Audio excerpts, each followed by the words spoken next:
something like f of x is x square minus x plus 1, x is greater than equal to half. Okay, so you have to find the inverse of this function. So let's see. So we can write y is equal to x square minus x plus 1 as x square minus 2 into half x plus 1 by 4 plus 3 by 4. So this becomes x minus half whole square plus 3 by 4, and we see that okay, if this is f of x, so for x is greater than half, equal to half, this will now be monotonically increasing. So for x is greater than equal to half, f of x is monotonically increasing. In fact, strictly. And strictly here means that no two successive values can have also equal values. Okay, so this way y is x minus half whole square plus 3 by 4. So what we can write, x minus half whole square is y minus 3 by 4, or x minus half is equal to y minus 3 by 4 to the power of half, implies x is half plus root under y minus 3 by 4. Okay, so let's see. So first thing is, of course, so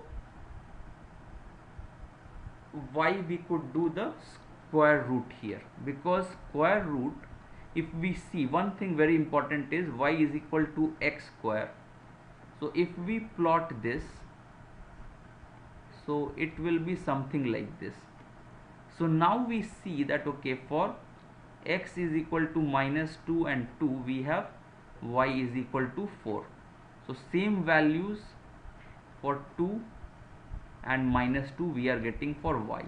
So this is not one-to-one function. Okay, so because this is not monotonically increasing in the whole of domain, it is first monotonically decreasing till 0 and then it is monotonically increasing. So what should be done?